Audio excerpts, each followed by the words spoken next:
Thank you all for coming in. Columbian is pleased to welcome candidates for Vancouver Public Schools Board of Directors, position 4. I'm Greg Jane, the editorial page editor, and I believe you met the other editorial board members. We may or may not have a reporter wander in the middle of this, so just so you know.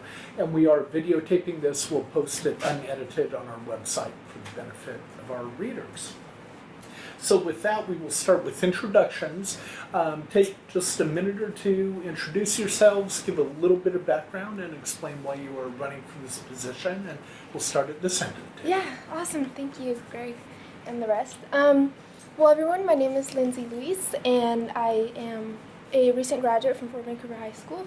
I graduated from Fort Vancouver High School 2 weeks ago, and so I have a direct and recent personal experience with the district, and so I've seen throughout my just time throughout it what students' needs are and what they see for the future in their schools.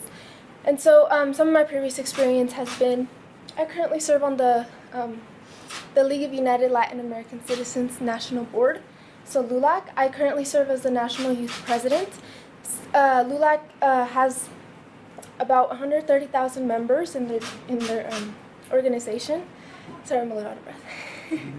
and over 1,000 councils. And so I serve on a national board. Again, I am the youngest person on that board as well. And I've traveled to Washington, D.C. twice in order to conduct these board meetings, and I know what it's like to be a young person on the board and to kind of not all the time not be very much heard, but know how to advocate beyond that and you know what to do to be heard. And so I'm running based on to center diversity and equity, because I believe that there's a lack of representation for a lot of minoritized groups in the district. For example, the Hispanic and Latino population is now a quarter of our district, and there's no representation from that there. And I also want to close the opportunity and achievement gap. I think those two are very correlated, and I believe that that it shouldn't matter what zip code you're in, basis the opportunities that you have in your schools. And so I also want to prioritize accessibility and kind of where we have a school board that listens to its community, not just have an hour or so of public comments and only have 3 minutes and you can't discuss back and forth. And so talking about that too, you want to also be accessible to the families who don't speak English. When we have our board meetings, we don't have an ASL interpreter, or when we record them, we don't have closed captioning. And so it's really about being accessible to our community and actually listening to what their thoughts are and what they want to see a difference in their schools. And a language barrier shouldn't be the reason why they can't participate, or any other type of barrier. So yeah, that's what I'm learning. Thank you. Kathy? I'm Kathy Decker, and I'll just give you a little bit of background. I have 17 years of teaching experience at the younger ages, which is not represented on our board and has, I believe, never been represented on our school board. I am currently a kindergarten teacher, or I should say I just finished teaching kindergarten at Ogden, which is one of the higher need schools in our district. And before that, I taught in 2 other states, in Virginia and in Oregon. And then I was able to be a stay-at-home mom for a while. And then before jumping right back into the classroom, public school classroom, I taught preschool for 6 years. And then this was my first year back. So that I bring a breadth of knowledge that I think is really needed. What we've done in the past, what can be done, and I'm also an education geek. I really, I have watched our school district adopt programs that are shiny and new and seem wonderful without the research behind it, or without fully funding the program to the end, or without clearly establishing what is the basis for adopting of these programs and what do we believe the outcomes will be. I also believe, like Lindsey, that the accessibility to our board is minimal currently.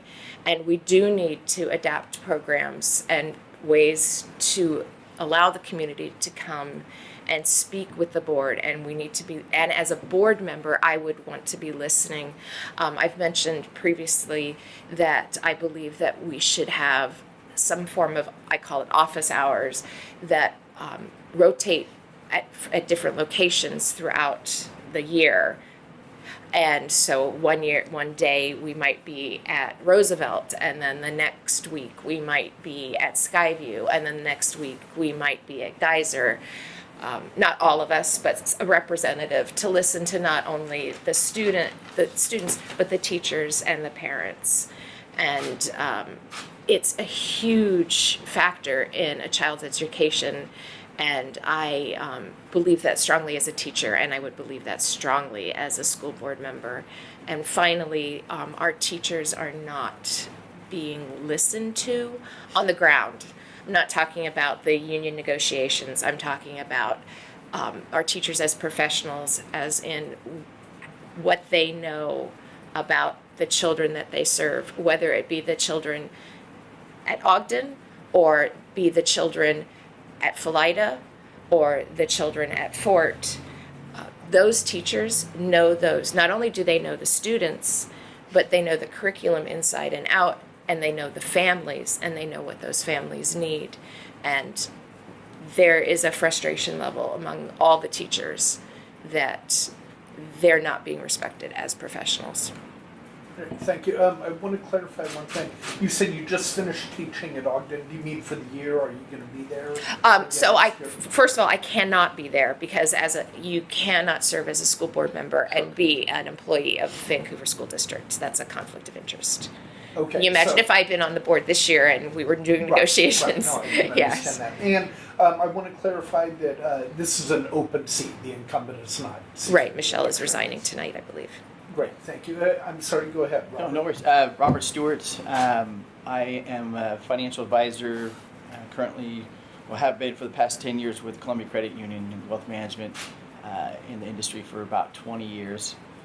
I'm running for Vancouver School Board, as I believe that I could bring a fresh perspective to the board's work. With a focus on student achievement, for all students, each and every one. I think there's great work being done. I think that, achievement with the students has, the gaps have decreased. I believe, the graduation rates are improving. As an independent thinker, when it comes to policy, I'm going to focus or bring, keeping in mind the community and the children, and then being fiscally responsible, as a steward for the local taxpayers as well, and that's the main objective. Children. I have a daughter that's in the school system itself, so there's a vested interest, if you will, on that side. But I believe just a fresh perspective to the current structure and board work that we're doing is going to suit well for. All right, thank you. Lisa? Yeah, so I'm Lisa Messer, and I'm running for Vancouver School Board first because I'm a mother. I have 2 young students in the district. They're going into 2nd and 3rd grade, and that part is very important to them. And they go to Ogden Elementary, so I have very much an interest in the continued success and improvement of the district. And the second reason I'm running is because I'm an educator myself. I've been in the classroom for 15 years teaching physics and engineering. And my perspective from that side of the classroom desk is that a lot of the upper organizational level decisions that happen on a board level have a direct influence and consequence in the classroom. And I think we need that voice on the board of how our decisions affect what actually happens in the school and in the classroom. I'm sorry, what do you teach? I teach at Heritage High School in the Evergreen District. Great.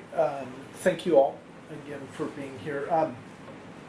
Let's start out with one question is the district is facing an $8 million deficit, and there's been a lot of talk about finances. And I'll kind of leave an open-ended question there, and we'll start Robert, you mentioned fiscal responsibility. Do you think the district has achieved that? Where do they need to improve? Well, I think in general, with budgeting and with the budget that we currently have, which 563 million, I think, somewhere around there, all in. It's a challenge because as you know, the budget itself, checks and balances. I believe they have always balanced the budget for the school district. So it's where can they spend the money? This deficit, I think we put a Band-Aid on it for this year. And next year it's going to be a whole new issue that we're going to have to address, and that's the unfortunate piece. I mean, we can go into the whole McCleary mess, as it's been called, and you know, that's unfortunate that took place. I think the state didn't mandate the funds proportionately to where they needed to be, which put us in the situation, and that's where I think there has to be or had to be some cuts apparently that are going to take place or have taken place that we could potentially be facing again next year with this issue. Taking money, you know, the survey went out that said where can we make some cuts, or what did the community, what the public want to see done, and that's where they're going that direction.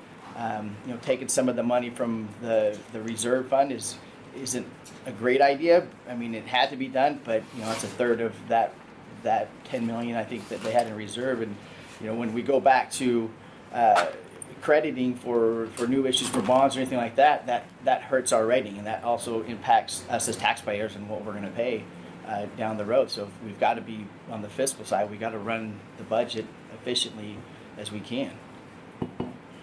Kathy, has the district been fiscally responsible?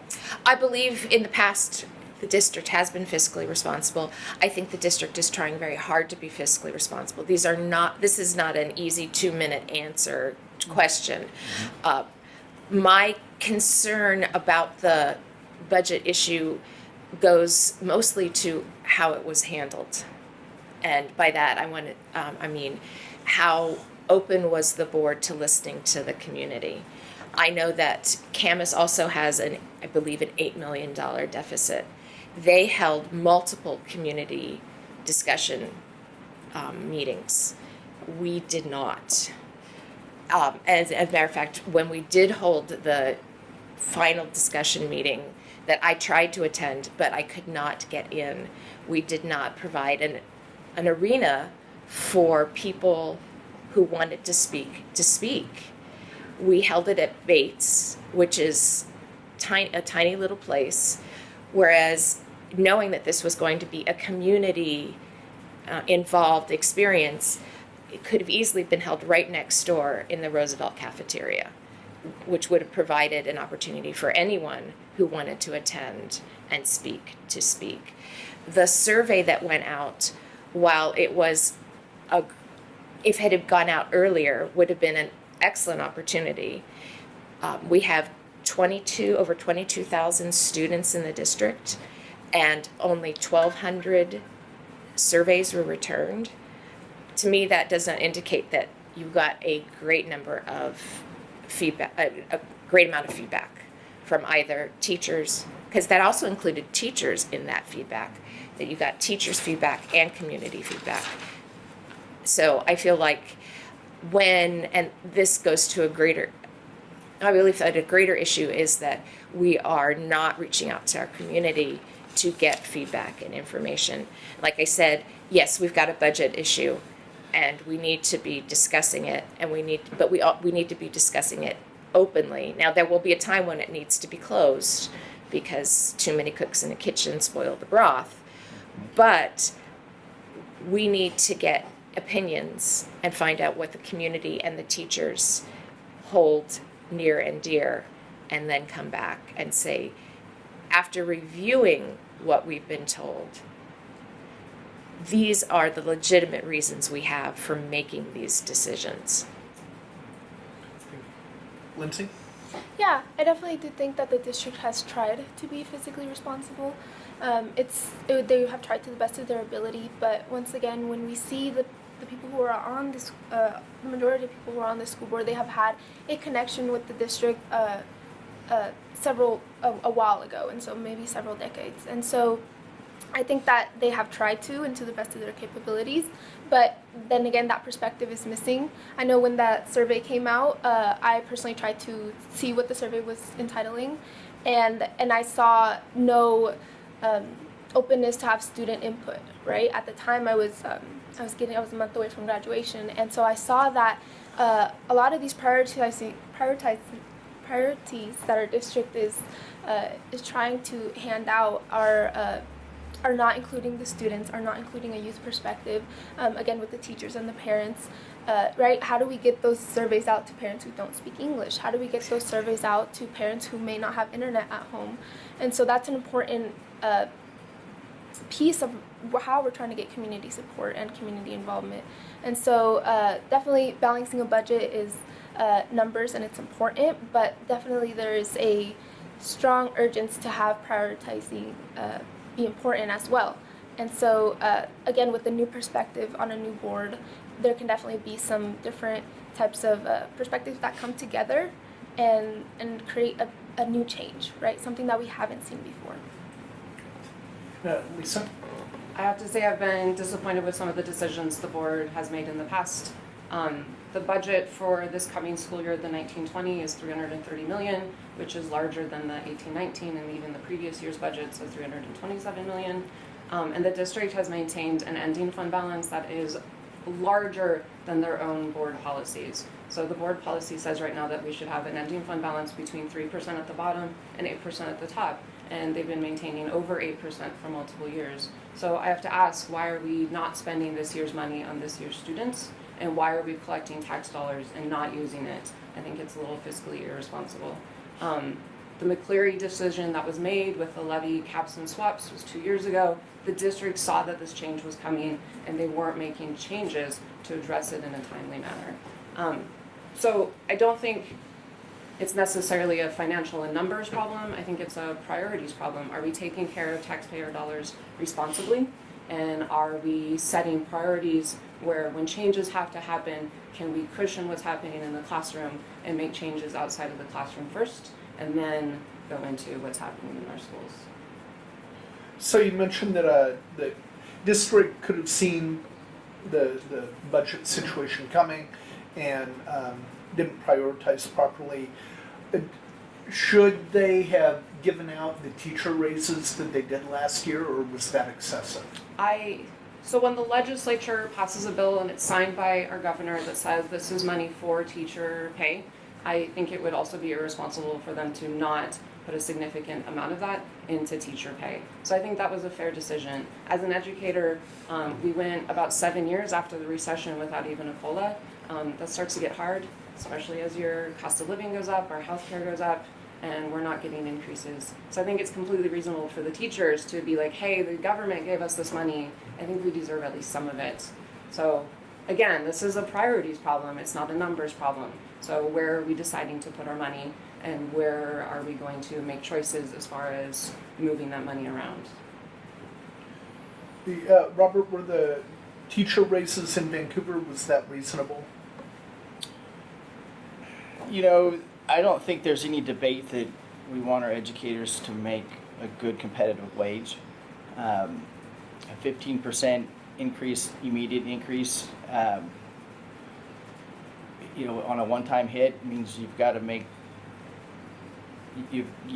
those challenging decisions someplace else. I think that money wasn't intended to go specifically towards increasing salaries for the teachers. I think it needed to be spread out better. I think that was the mistake that the state level made, and then it just became diluted when it hit the public. And I believe that when you do that and you take a majority of that funding and that money that came through and it went to you know, to just the teachers, then it hurts the other lines, which could be the you know, the other faculty, the other back office staff. Other areas, special education, anything that was out there that didn't get their piece of the pie, it meant less that they got when it went someplace else. So the overall answer to that could have been either you spread it out over a little bit more time. Again, I don't believe that it was you know, again, I'm all for teachers. I mean, that's they're the shaping our future. But I think I think there was kind of a mistake on that end, on how that was played out. Kathy? Well, I guess I would ask, if not to the teachers who are on the front lines, who are the people that deal with the kids first and foremost, who are the ones that influence, as research has shown, the greatest influence on a child's success is the teacher that stands in front of them. If not to those teachers, then where would the money go? And Well, I think the problem is the money's not there. but the That's why money we have was, to- as Lisa said, the money was given for that specific purpose. Now, that doesn't change the fact that, yes, we have a deficit issue, and that has much more to do with the levy cap, which we knew was coming. And we, as a fairly rich district, because we have passed our levies for 50 years straight, and which is tremendous, which shows how involved the community wants to be in our school district. So again, I would say the negotiations that went forward at the beginning of this past school year had to do with the money that was designated to go to teachers. It was not the other issue, which is now what do we do with the problem of the levy cap? Because so much of our money, not so much, but a good percentage of our money has come from the E&O levy, and now we're capped at $1.50 on that, where before I believe we were going at $2.50. So I believe that those are, while it's easy to put all of the money issues together, it's not that simple. Those money issues are two very distinctly different pots of money. But when it comes down to the taxpayer impact, Yes. what is the taxpayer impact in aggregate?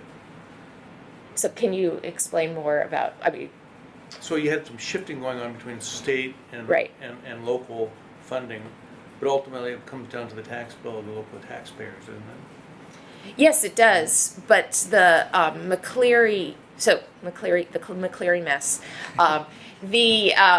the money that we were negotiating for had already been handed over from the state. Basically, they said, Vancouver School District, this is the money we are giving you for teachers. And so it wasn't surprising that teachers said, the state legislature said, this is the money for us. Now, the levies, capping the levies is, I think, somewhat misguided way of trying to equalize funding across the state.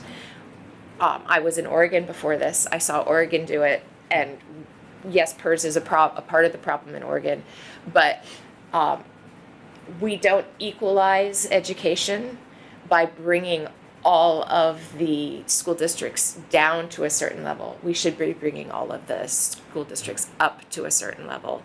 So more, so Yes. they should have raised property taxes and also raised local levies. So they should have been. I don't more think tax they should have increases, capped the levies. but at a higher rate. Because no, what I'm saying is, levies are voted on by the community. Right. So the community decides, do I want to pay this much? So you as a taxpayer have the voice to say, nope, this is too much. I don't want to spend money on this. Sure. And But so, if Soap Lake, if Vancouver votes $2.50 per thousand, and Soap Lake turns down its levy, so then aren't you back in the McCleary problem again with inequitable funding? you are, but why, let me try and word this. Why would you ding, and that's not the word I'm looking for, but why would you ding the community wants to support and can support its students and its teachers and its schools by saying the community next to you doesn't? Perfect example, Battleground, right? We have, Okay. the community next to us does not want to do that. But we do. And why would we tell our taxpayers, you do not have the right to fully support your school district in the way you want to, simply because Battleground doesn't want to? That doesn't make sense to me. There needs to be another answer to support. And to be honest with you, equity in education is also not a 2-minute answer. It's something that For sure. it's something that everybody nationwide is trying to figure out. So I don't have the answer to what do I do about the kids in Battleground. I don't know. As I didn't know when I was in Corvallis what to do about the kids that were in Philomath. I don't know the answer. And if somebody out there does, that would be great. They're hiding it because we've been looking for it for a long time. And you're right, we could go on about that. Yeah, sorry. But, It's Lindsay's no, turn. Lindsay, what are your thoughts about the raises for teachers last year? Yeah, I definitely do think that prioritizing the teachers is something that's very important and needed. I do think that with this, with this money situation, there is definitely, how they were saying, the money was there for the teachers, and if the money's there and we can figure out ways to save money in other ways in the budget, then we can balance ourselves in that sense. And so I would definitely say that it's really about taking a whole look at the budget very thoroughly and seeing from different perspectives what we can change to make it better and what we can change to save money, because I think that there is ways to save money in the budget and how we're currently doing so. There just needs to be that new perspective that can point out the things that may be working and may not be working no more. Have you seen any? Do you have any ideas of where we could save money? Definitely. We're spending about $4.6 million right now on ELL students, and how the whole process of when you speak a second language, you're taken out of your classroom, and that's really, again, that's taking the time out of that whole process, and it's also taking the money to have somebody to be there, when instead we can introduce dual language programs that don't require that necessary, time and money put into that program. But again, it's prioritizing what we really want to see in our school district. And as the diversity in our school district increases more, we need to take more priorities in helping our students that speak multiple languages or that come from different backgrounds, and that this school district that they've been brought into now is having to change for them, because that's at the end we're here for our students and for our teachers and our community. And so it's really looking at those ways that the programs that are currently happening right now, if they may be working at all. Thank you. So just to follow up, the dual language program is interesting to me, and I can see its advantages. But what do you do in a school where there's many languages spoken? So if you have somebody that speaks Hmong but not Spanish or English, how do you reach that student? Right. Yeah, and I think that's very important in and again, bringing more of the support staff that we can have to help support that student. But you wouldn't be able to save your money then, would you? Right. But again, it's looking at other ways in the budget that things are not working. I don't have access to the whole budget, because I'm not on the school board, and I hope to be. And so I can look at that and actually see, hey, as a recent graduate from Vancouver Public Schools, we have this program right now, whatever it may be, and I've been in the classrooms and I see that it's not working, or hey, I've been in the classrooms and we need it to work more. And so I think that, again, it's about bringing that perspective piece, and so really pointing out what is really working. If you were to grade the faculty at Fort Vancouver High School, what That's just not fair. Sorry. What's the remedial assignment that you get to bring them up to an A if you're not at an A? Like grade the faculty. So what are you going to give them? They're going to get a C or an F or an A? I'm not going to speak bad about any school or just speak highly of my school only because I went there. That'd be, completely biased, because I adore them, right? And I knew that they were a community for me for 4 years.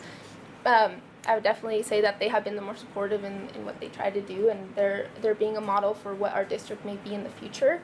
Just the diversity that is at Fort Vancouver High School and many of these southern and high schools in general. We have Harney and we have Bay, Marshall, all these schools. That is how our district is going to be looking, and so we need to follow those models that those schools are providing in support.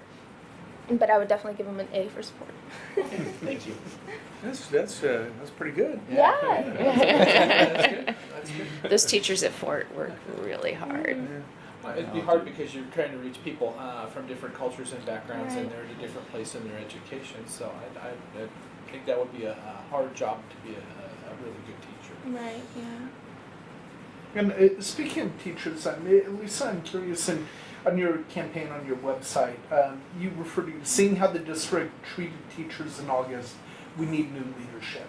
And this, again, it ties in with the raises, but do you not think the teachers were treated well? I think going into a strike is a failure of leadership to not recognize what your employees are asking for and what they need, and not responding to those requests in a timely manner. So if you were on the board, how would you have prevented that? I think we should have started honest negotiations a lot sooner, like way back in March, instead of waiting until late summer. Been more open with negotiations, not open bargaining, that's not what I'm saying, but being like, finding a way to reach an agreement between VEA and the school district, offering out-of-the-box solutions and looking for ways to reach the teachers. Not every contract negotiation is about salaries. Oftentimes teachers are also looking for class size, for workload, for safety. You know, can we make decisions on that end that we can also do? And starting sooner, contract No, negotiations. I'm trying to remember, when did the legislature pass the funding for teachers' I salaries? believe it was in April, but it could be, it was Okay. definitely in the spring. Okay, April as I well. wasn't sure on that. So, Robert, what are your thoughts about how are teachers treated? And would you have done anything differently regarding the negotiations? You know, I think the challenges with negotiating contracts with union, non-union, I've always been in the camp, and this is right or wrong, is when everybody walks away from the table a little bit upset about the contract, then it's probably a good contract, right? They agree to disagree, and everybody's has a little bit of issue with it. But overall, I think that it's unfortunate how things were handled. It's unfortunate that through this decision, the McCleary decision came through, that I don't know if it was, I don't think it was thought through appropriately, the process that it was handed down that causes an uproar. I don't believe that, I think the school board at the time, the district had to make a reaction when the strike vote took place and the teachers went on strike. They could have handled it any other way. I mean, they could have played hardball, I guess, and dragged it out, and all that's going to do is impact the kids and the teachers and everybody, the community, in just in a bad way. So, coming to the table, negotiating, or just agreeing at whatever it is, that had to be done because it went on too long, but it could have went longer, and that would have been a bad thing for everybody. So, Kathy, I'm curious, part of your platform is recognizing the one-size-fits-all approach does not work. Do you favor charter schools? No, I don't favor charter schools. Isn't that one of the selling points of charter schools? It is, but charter schools draw students away from the public school and draw public funding away. I mean, granted, they're technically a public school, but they don't have to. They don't have to report in the same ways that public schools do. And if you removed all of the requirements from our current public schools that are set upon it, they could also do what charter schools do. I believe that it is obvious one size does not fit all. All of us are sitting here are very different in how we learn and how we listen and what our life's goals were. And every child that comes through the door in a classroom is different. Every building, which means every classroom is different, which means every building is different. And we have the same curriculum, adopted programs, with minor exceptions in every single building in our school district. The curriculum that I used in my kindergarten class this year with children who came into my room who could not identify a single letter in the alphabet, could not write their names, some of whom had never held a pencil before, was exactly the same curriculum that the teachers, the kindergarten teachers at Philida are given. That is not okay. We are not meeting those children's individual needs. So would you leave those decisions up to the individual teacher? They should be there. Now, by individual decisions, I don't think teachers should go rogue. There has to definitely be some guidelines. But we need to look. I will tell you the most stunning thing to me when I came back into the school district, when I came into this school district, but I know it's true in other school districts because I have friends and families that are in other school districts. The most stunning thing to me right now about the difference in schools, besides the fact of the social and emotional needs of our children, is the lack of professional treatment that teachers are given now. When I first left, teachers were looked to as the guides, the people that know the curriculum and know their children's needs and could make those decisions and say, hey, this isn't working for my group of kids. I want to do this. And saying, go for it. You know best. You're the ones that's been trained. You're the ones that know the parents. You're the ones that know the kids. Just make sure that you're following the basic guidelines. And we don't give the teachers that opportunity, and we don't give the teachers the support to do it either. Real quick, one word answer. Lisa, do you favor charter schools? No. Yeah, Robert? No. Okay. Lindsay? Okay. Just wanted to check there. It's unanimous. Surprise, surprise. Lindsay, what is a recent graduate? What changes would you make to the curriculum that you've seen? Yeah, definitely. I do think that a curriculum that is going to engage students more in not only a sense where it's going to be test scores and kind of just what can I learn in the classroom and then never use it again after I graduate.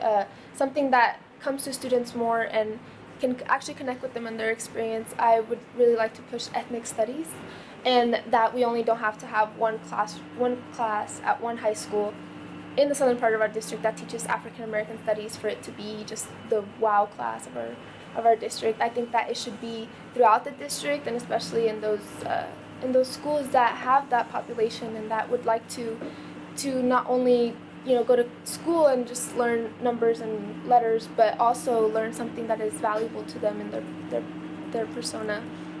And so for curriculum, I also believe that it should be more hands-on, and it should be more that you should be able to connect it to the outside world instead of just connecting it to a piece of paper on a test. I know that just going through the district, a lot of the times I just found myself, it was notes, homework, test, and it was that same process over and over again. And I really would like to revamp how our students are being taught and what really is connecting to them on a bigger scale than just the statistics and the numbers. I would also like to push for that dual language program, having that be an opportunity for students that would like to participate in that and have that be a priority if you are a student that comes from a background that you're not a non-native English speaker, and so have that opportunity for them if they would like so.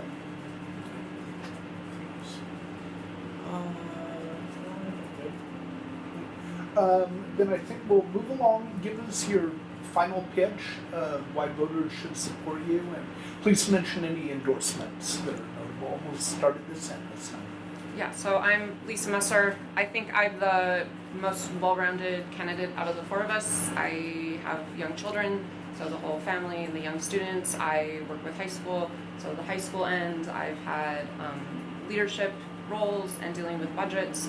So out of the four of us, I think I represent the biggest picture. I've been endorsed by the Vancouver teachers through the VEA and also by the National Women's Political Caucus. So I'm fairly well educated on the issues in our district and on a bigger, broader range, our state, nationally. Great, thank you. Robert? Again, Robert Stewart. I am running on what I consider like my three-pillar approach. The first and foremost is the children. As a father who has a student in the Vancouver School District, I also want to make sure that her, as well as all the other students, have a chance, to they're educated enough to where when they graduate, they have a competitive edge to them in this world that we live in, because as we all know, it's very competitive and it's just continuing to be that way. So I want to make sure that our children are all up to that standard so that they can go on to college or they go on to trade and be successful. So that's priority number one. Number two is our teachers. I want to make sure that our teachers are taken care of the best way that we can. They are the ones, and thank you, shaping our future. They give us the students direction. As a parent, I do my part, and I hope and I believe that I do the right thing. But when the student or my child goes to school, then it's kind of the handoff of the torch to the teacher, and I expect that they're going to do their best to shape my child. The third, is basic financial stability of, holding the federal and the state accountable for the mandates that they require us to fully fund our schools. And as an independent thinker, I also believe that I bring on that fiscal responsibility. I do believe in being a steward of the community dollars that you and I as taxpayers are putting into the system.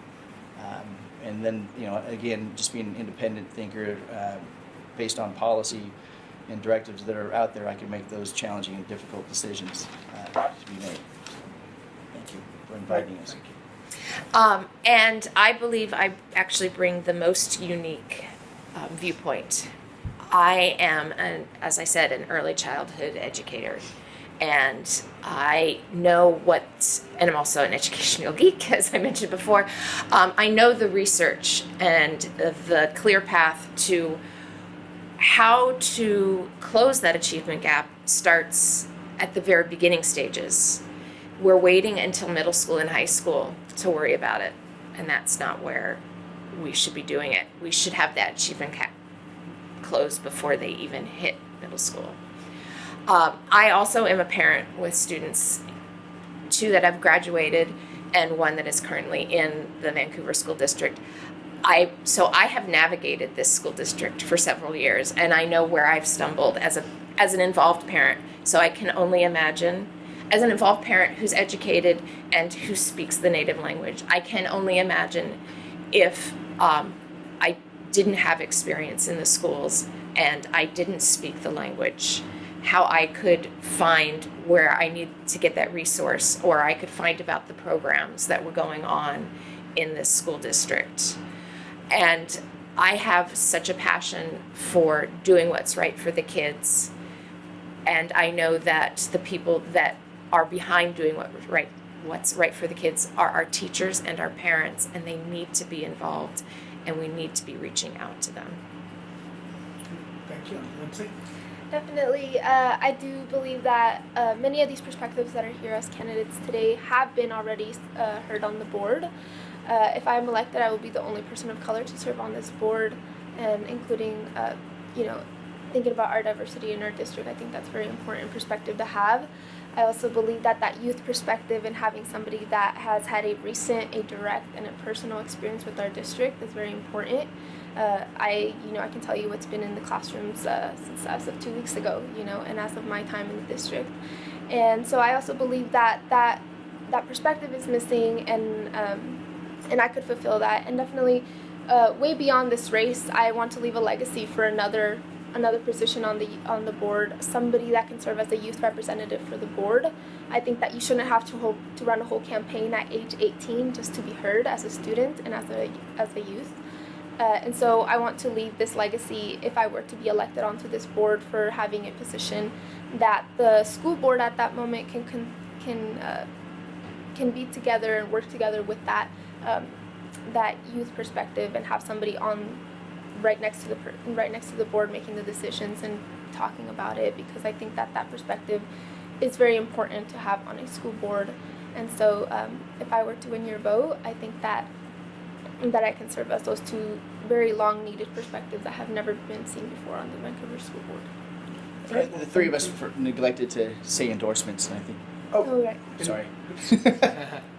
Go ahead. Right, thank you. So again, my name is Lindsey Luis. I forgot to mention that.